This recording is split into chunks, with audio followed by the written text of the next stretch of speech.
Hello, Western Civ. Listen, I just was thinking. I've been reading your comments and your notes, and I'm seeing that you're a little shocked by the BBC documentary on communism in East Germany, and you're showing a little bit more interest in this topic than I've had in some of my other classes. And I'm looking at some of the things you're saying. And so I just thought I would add some, put some different perspectives into this for you to kind of help you even think about this from a broader perspective. You all have really seemed to respond well to this wide range of ideologies that I've talked about that are relating to where we're at today and the things. And so I think that you will really find this helpful. So first of all, this is, I want to say, I think that when anybody writes or talks about communism, from a critical point of view or to try to defend it, what both sides will run across, I think that what I see as a person who studies this history and I've talked to a wide range of people, still with limited knowledge, is that it's not a one-size-fits-all discussion. And what I mean is, even though almost every country that went communist borrowed much of the same iconography, language, terms, and when they received aid from Russia and then some also from China, they also were kind of being made in the image of the parent country in many ways. But ultimately, each country kind of did their own thing. And some of the experiences are quite horrifying, and some, as you're seeing, were not as bad as you've been led to believe. So this isn't me actually attempting to make an apology for communism or to try to tear it down. I want to just get you thinking about a little bit more wider range of things on this topic, because nuance has never been a word used or utilized, should I say, for discussion on this topic. That was the thing that always frustrated me when I was younger and trying to understand what was going on, is that you could rarely find anybody that was somewhat neutral on the subject. So you watch the documentary, that's helpful. You already are seeing that things were not great there and not as bad as you thought. And some people liked it, and some people had some very bad experiences there. But if you watch documentaries on Czechoslovakia and their experience with communism, if you look at the Soviet Union is huge. The Ukraine, I think, always kind of got the, pardon my language, shit end of everything. And Moscow had more resources there, funneled in. And so, even within the Soviet Union, just like America, or so, think about L.A. Okay, you can go to Beverly Hills, or you can go to Inglewood, or some other neighborhoods, Compton, that are far less developed, right? So just think about that for a moment. If we know that, just let's say, take Los Angeles, can have a drastically different set of living experiences within that area, we shouldn't be surprised that the Soviet Union or communist states had the same kind of problems, where even though technically it's supposed to be an equal thing, certain areas were allocated different kind of resources. And certain nations had more resources than others. Excuse me. So now if we look at Pol Pot and the Khmer Rouge in Cambodia, I would say that this was one of the worst regimes of the 20th century, maybe of any. Mainly because that regime just killed everybody and wanted to go back to the year zero. And 40 years or plus moving on, Cambodia is still having a hard time recovering from the tragedy of Pol Pot and the Khmer Rouge. North Korea does communism extremely different than almost anybody else, even different than what China has done, and let's say Cuba. Now, here's another thing that I want to point out. Most communist nations did not have democracy before they went communist. They did not have a large middle class. They did not have a free society. They had regimes that had torture and terrible things going on. So let's take a look at Cuba. Batista was a dictator. There were torture chambers there. I met a Cuban woman that said before the revolution, an older lady, that Batista made a rule at a certain point that if any young kids were on the street at a certain hour, they'd be shot. And a lot of kids that were poor didn't have a home to go home to were in terror there, right? So that was Batista.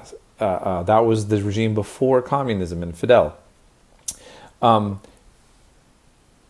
Actually, I don't even know if there's really any communist state that really had a strong democratic system and a strong middle class before it went communist. And so I just want to kind of put that perspective in to kind of say, well, look at what was going on before. I mean, in the case of Eastern Europe, you didn't really have a revolution because what happened is it was World War II, and Stalin, pushed the Nazis back, and he went into Eastern Europe and he stopped. Now, part of what Stalin realized, I might have said this in some of the notes, is that as he pushed the Nazis back all the way into Germany, which is how they got into East Germany, right? That the rest of the Western world was going to turn against the Soviets. They just took a major hit from the Nazis.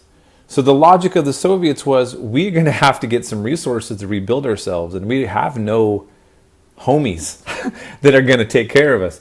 So basically, the Soviet Union extracted a lot of resources and utilized some of the nations that they ended up occupying and imposing the Soviet way on as a result of that.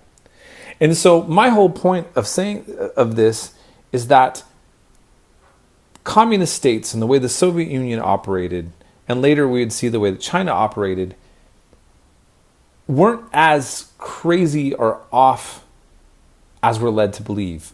But ultimately, like many of you have talked about, they didn't necessarily turn societies into the kind of utopian vision that on paper you would read about that was supposed to happen, right? So that's just something I want you to keep in mind. There was I think I said this in one of my lectures, but I just want to say, there was a man that I saw gave this interesting illustration. He said he grew up in the Soviet-occupied Hungary. He gets out of there, comes into the West, and he says he realizes something. All the propaganda that the Soviet Union said about the West was true. All the propaganda that the West said about the Soviet Union was true. And all the propaganda that they said about themselves was false. I thought that was kind of funny that I heard him say that. Now, in any case, I just want to say one more thing. China is the Communist Party of China is the second largest political party in the world. It's like over 88 million members. I'm living in Hong Kong right now. I'm currently residing in Hong Kong. It is next to mainland China. The Communist Party is in power. Communist China is right here. Maybe even listening to this, there might be some. There is a official